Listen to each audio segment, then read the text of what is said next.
CCJ da Câmara aprova PEC que reduz maioridade penal de 18 para 16 anos. Texto avança para o Congresso.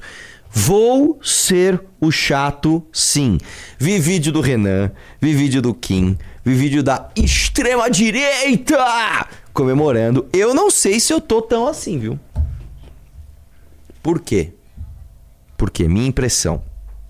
CCJ, mais tranquilo passar, porque a CCJ tem muitos deputados, né, a favor mesmo dessa pauta, e a CCJ não analisa mérito. Só que agora o que acontece? A gente depende do... qual é o nome do presidente da Câmara? Não é Arthur Lira, é o cara, Hugo Mota. Nós dependemos do Hugo Mota para instaurar a comissão especial. Porque vamos lá, como é que funciona o trâmite na Câmara? Todo projeto tem que passar pela CCJ, inclusive PEC.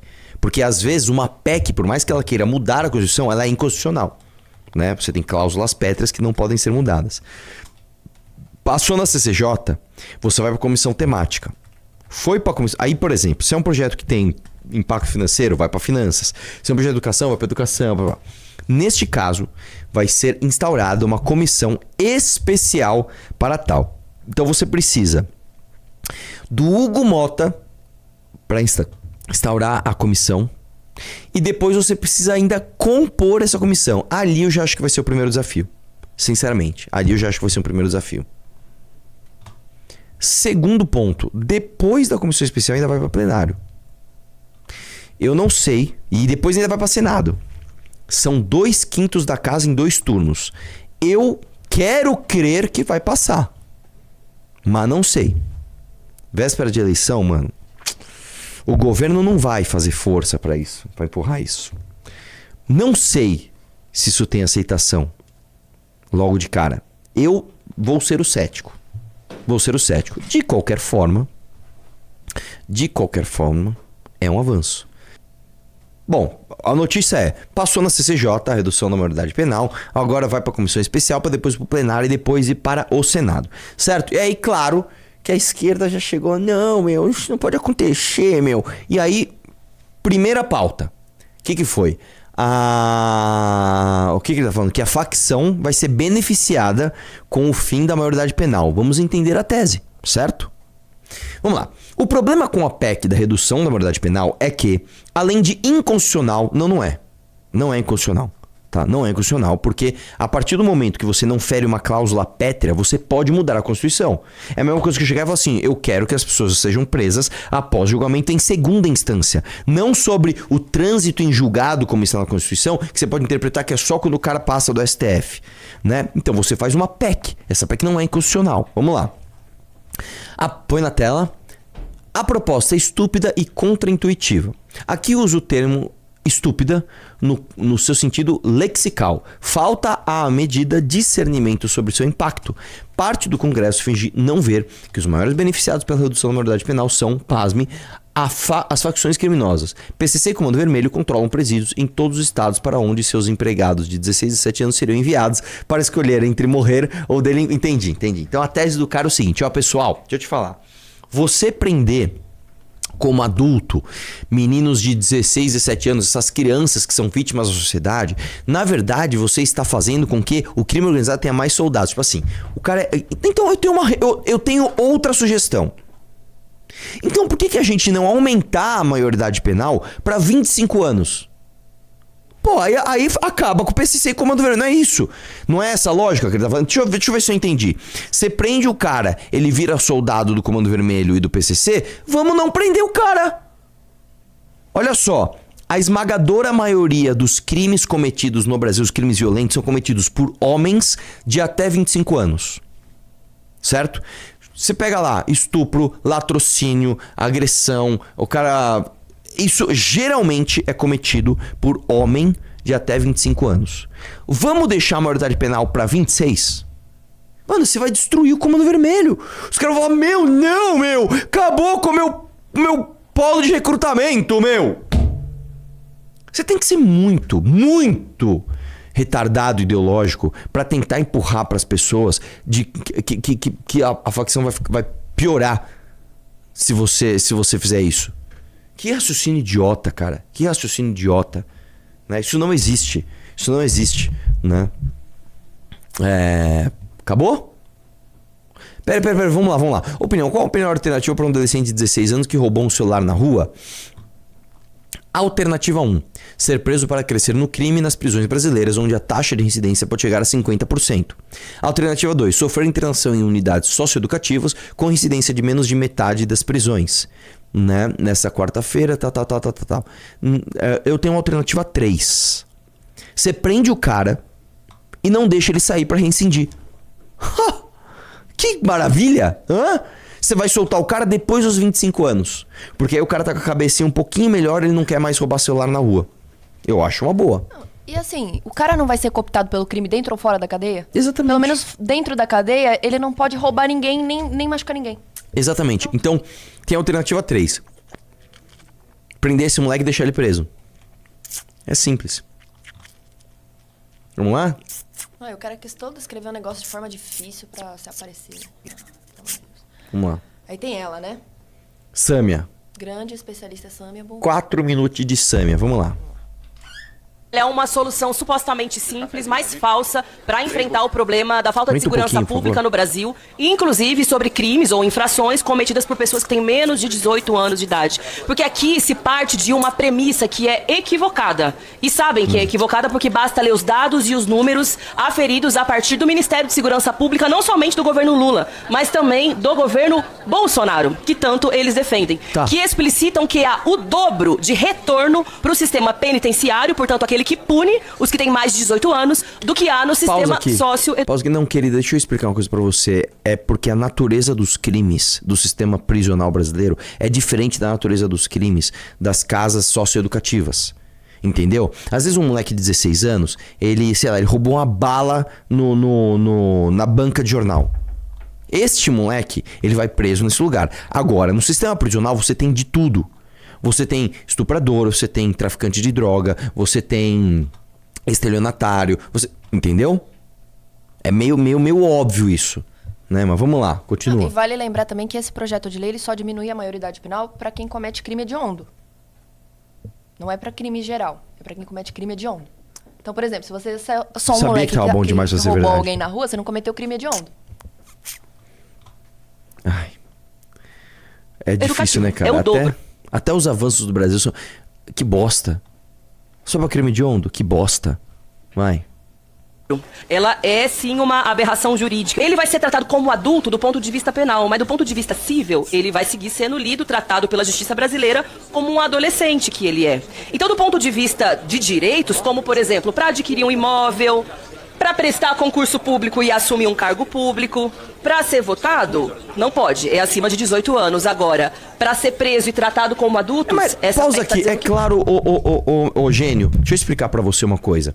Você pegar um moleque de 16 anos, ele está pronto para prestar um concurso e ser um servidor público? Não, não está. Agora, se ele é precoce e decidiu matar uma pessoa, ele é adulto o suficiente para tirar outra vida. Então ele é adulto o suficiente para ser punido. Acabou. Acabou. E já que a gente vai falar em termos muito pragmáticos, você tira do crime, tá? Organizado, a ferramenta moleque de 16 anos, que muitas vezes tem tamanho de adulto, tá? Raciocínio rápido, tá? E destreza de um adulto, tá? Para cometer crime e ser punido como criança. Você tirou essa ferramenta. Mas então o crime organizado vai ter que agora ir atrás de moleque de 14 anos. Entendeu? E é completamente diferente. Um moleque de 14, um moleque de 17 muda muito. Muda muito. Tá? Vai lá. Pode. Falhamos para que existam tantos jovens cometendo crime não sentado no banco das escolas. Mas não, a partir do diagnóstico de que há uma falência, né? Para conseguir garantir de fato direitos para os jovens e eles acabam caindo no mundo de alguma forma, algum crime de maior ou menor potencial ofensivo, o que se faz? Bom, bota ali no sistema penitenciário para que ele se profissionalize e seja parte das facções. Facções criminosas que dominam hoje os presídios brasileiros. Pausa. Então tem outra proposta também, Samia. Vamos criar os secotins?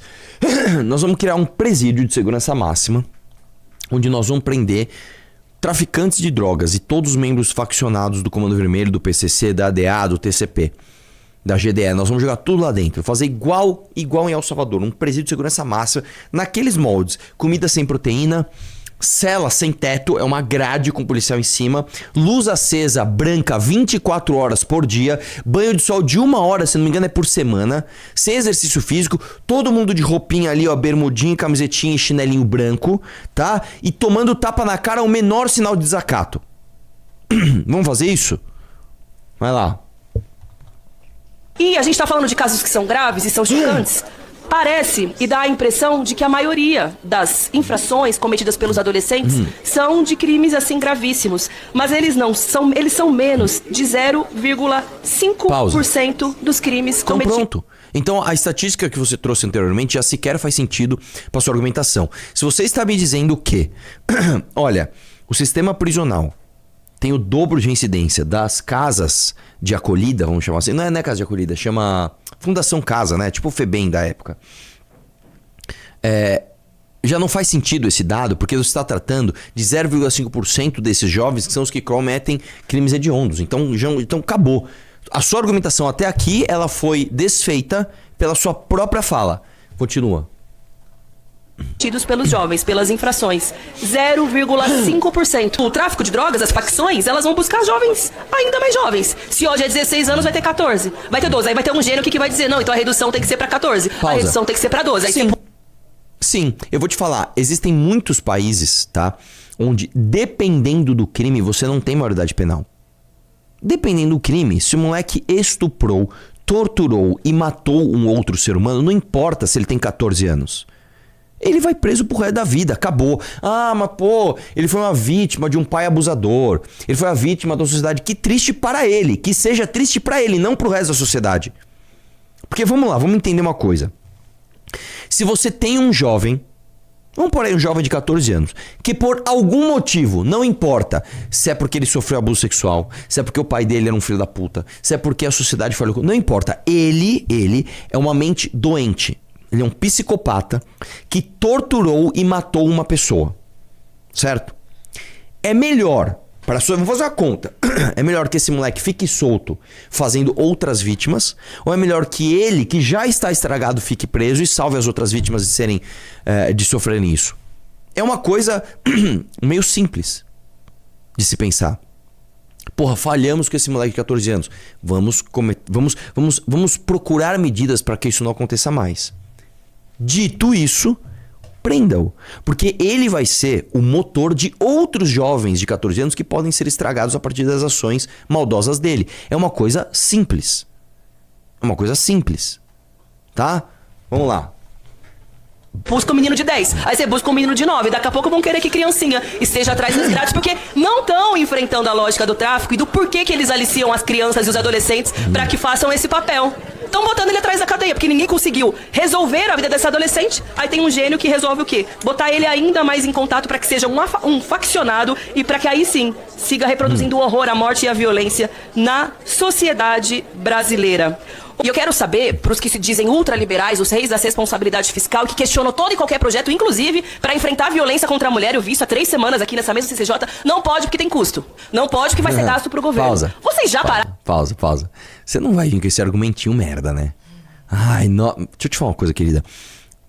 É que eu não tô com a pastinha aqui, mas quando eu fui nos debates para debater justamente isso, o custo da criminalidade ele é infinitamente superior do que o custo de deixar esses criminosos soltos. O custo de você ter criminosos soltos, ele é absurdamente maior em todos os sentidos. Vamos pensar o seguinte, vamos pegar um homicida, moleque, um estuprador, ele estupra e mata. Vamos falar só em termos de custo, vamos tirar a questão moral. Vamos falar igual você falou, os ultraliberais, vamos fazer conta. Máquina, ChatGPT fazendo conta. Um moleque que ele estupra e mata alguém, ele vai preso num secote da vida. Ele vai ficar lá, sei lá, 60 anos preso.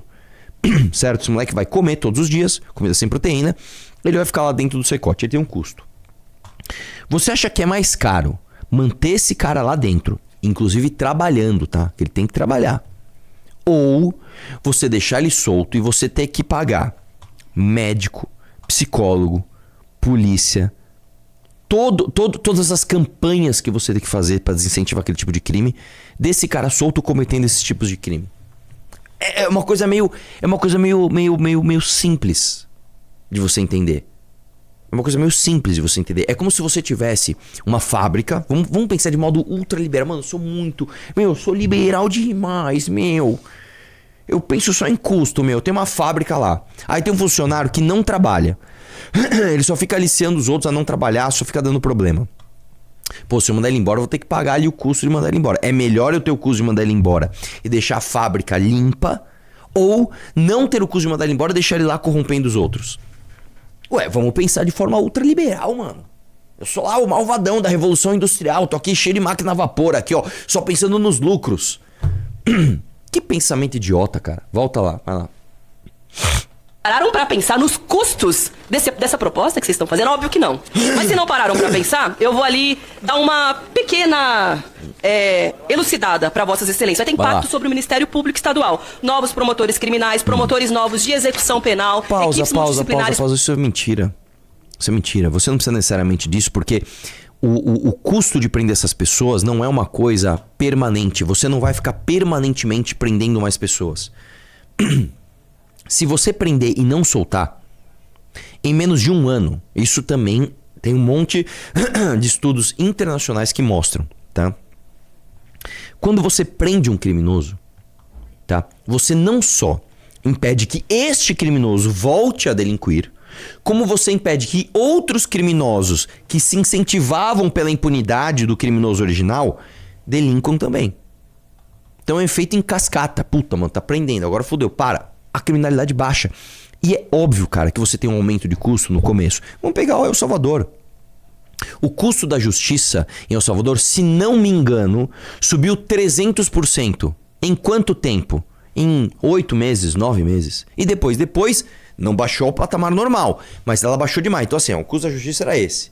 Vamos sair prendendo todo mundo. O custo da justiça vai cá. Passou, apresentou todo mundo, ele volta pra cá. É uma coisa meio simples, Samia. E digo mais, no longo prazo, o custo se diminui, porque você vai ter menos criminosos. Porque no Brasil existe um sistema de incentivo para você cometer crime. Vai lá. Teve um cara que comentou aqui no chat e falou assim, ó, no custo da escala 5x2 ela não pensou, né? É verdade. Vai lá. Psicólogos, assistentes sociais e peritos de apoio, que é o que há no sistema penitenciário, contratação de defensores públicos, criação de novos núcleos criminais, ampliação de equipes técnicas e atendimento de estabelecimentos penais. Impactos também sobre a máquina da segurança pública, porque serão novos inquéritos policiais, prisões em flagrantes, investigações criminais, audiências de custódia, cumprimento de mandato judicial, também sobre a Polícia Civil, mais delegados. Aí ela falou muita merda.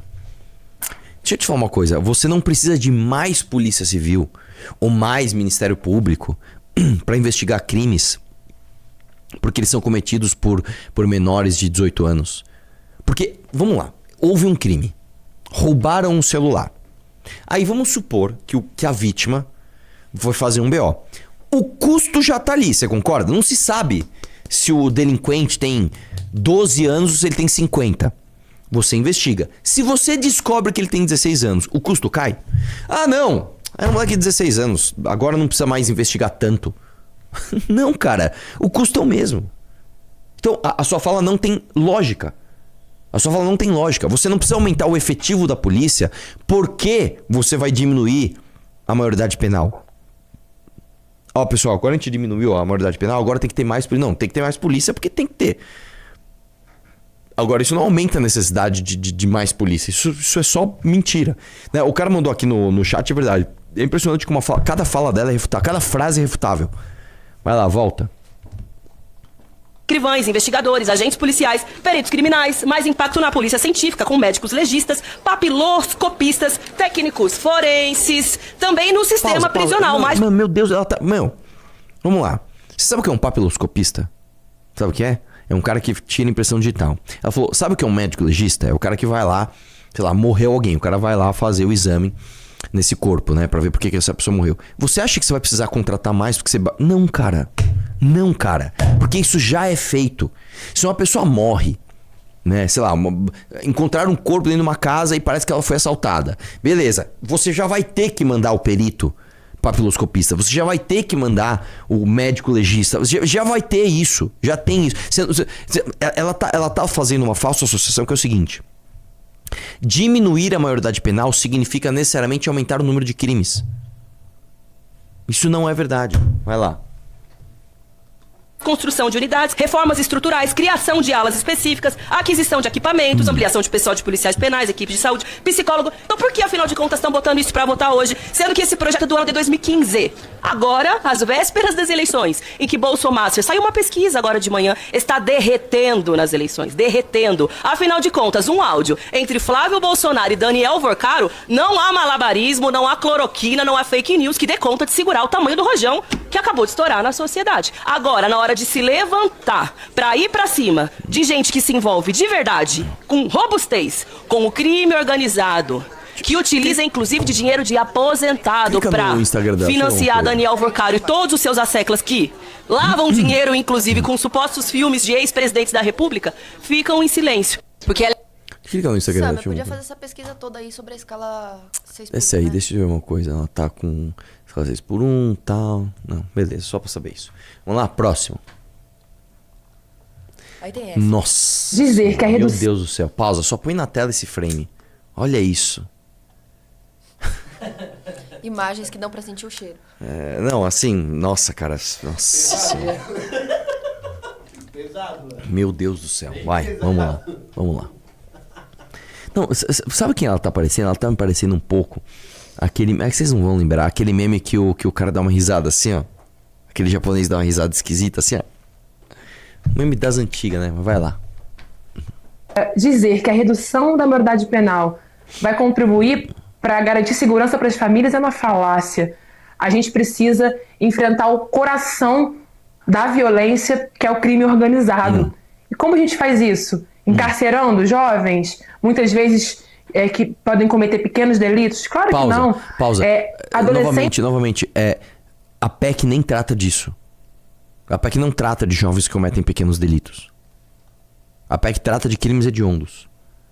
Então, assim, novamente, a argumentação dela já vai começar errada.